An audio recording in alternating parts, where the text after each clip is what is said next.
Kumusta? Mabuti!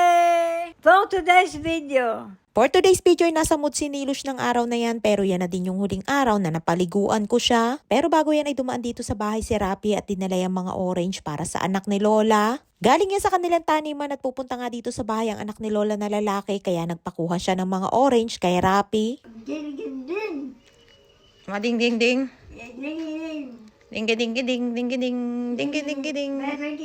Jingle bell, jingle bell, la la la la la. Jingle bell, jingle bell, la la la la. Jingle bell, Jingle bang, jingle bang, jingle all the way. Wait, nakakits masariyak, pipi. Jingle bang, jingle. Lo, ba siya rutin mo? Jingle bang, jingle bang. Happy birthday to you. Happy birthday to you.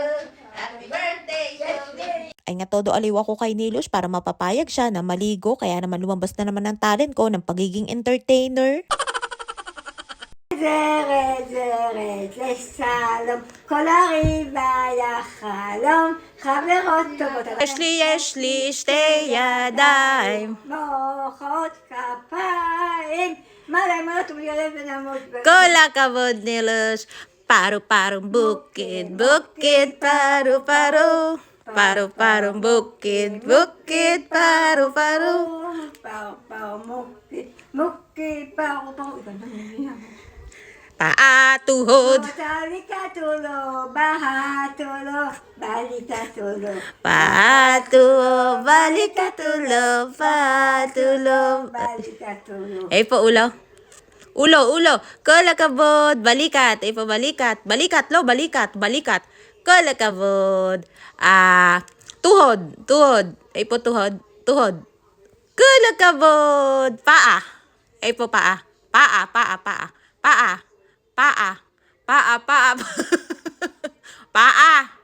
Paa. Regel, raglim. At ayun nga't feeling fresh na naman ang person for today's video, at dahil nasa mood nga si Nilush, kaya dali-dali kong pinaliguan. At habang pinapaliguan ko nga siya hanggang sa matapos ay panay ang kanta namin para malibang siya, at buti na nga lamang at nairaos ko at hindi nagpumiglas. Naranasan ko nga dati habang pinapaliguan ko si Nili ay biglang suminga ang kanyang sakit, nag-alboruto at nagpupumiglas. Basang-basa nga si Nili noon at puro sabon ang katawan at nagpupumilit na lumabas ng banyo at mamamatay daw kami. Nahirapan nga akong pigilan ng si Nili at natakot nga din ako dahil baka madulas. Kapag bumabalik nga ang sakit ni Nili ay ayaw niya magpaligo, at kahit nga magpapalit ng damit ay ayaw niya din. At ayun nga pagkatapos kong suklayan ay pinalagay niya yung ginanchilyo na hairnet ba na akala mo ngay may sunog sa ulo at siya daw ay parang balerina.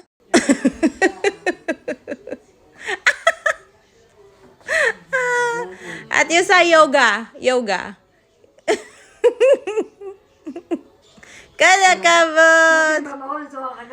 Ay nga tagbalak pa si Nili na bawasan niyang orange para sa kanyang kapatid, pero ibinalik din naman niya. Medyo mag-green pa nga at hindi pa kahinugan, pero matatamis na din yan. Mayroon taniman si na Lola ng orange, pongkan, pomelo at meron din si Rapi na sariling kanyang mga tanim. Medyo malawak din ang kanilang taniman at si Rapi ang nag-aasikaso nun, pati nung kay Lola, at yung mga naha-harvest ay ine-export. Ay nga dumating na ang anak ni Lola at dala niya din yung aking DTR na kailangan kong permahan para sa aking pagsahod. May dala din pala siyang pagkain para kina Lola at sabi ko nga ipakita muna niya kay Lola bago niya ibigay sa akin para alam ni Lola kung ano ang dala niya. Mayroong marak batata o kamote soup at meron din kanin na iginisa sa sibuyas na may halong lentils. Isa-isa ko na nga din pinirmahan yung aking DTR at anak na ni Lola ang bahala dyan na magdala sa agency. Nung nabubuhay pa nga ang anak ni Lola na panganay ay siya ang nag-aasikaso niyan, pero nung umalis siya para magbakasyon sa England ay ibinili niya sa akin na yung kanyang kapatid na nasa Ilan ang mag-aasikaso niyan. Hanggang sa hindi na nga siya nakabalik ng buhay at inabot na nga ng pagkamatay sa England.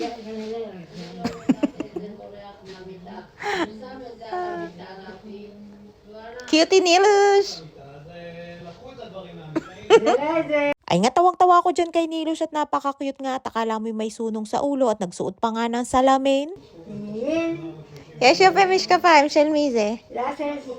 Ken glasses. Mako rimze? Glasses. Michelle Mize. Ima saya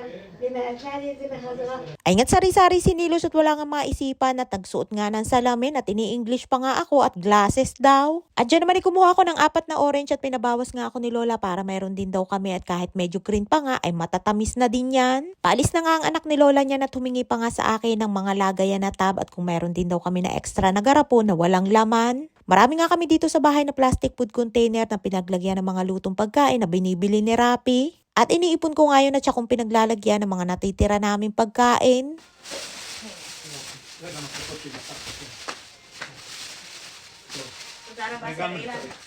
Buti na nga lamang at nasa mood si Nilos ng araw na yan, tahimik at hindi nagsisisigaw. Wala nga pasensya yung kapatid ni Nili at kapag wala nga si Nili sa maayos na kondisyon ay nagagalit yan. At pagkaalis nga ni Ilan ay pinakain ko na din si Lola at Nili at ayan nga si Nilos at akala mo dinadasalan muna ang kanyang pagkain bago isubo.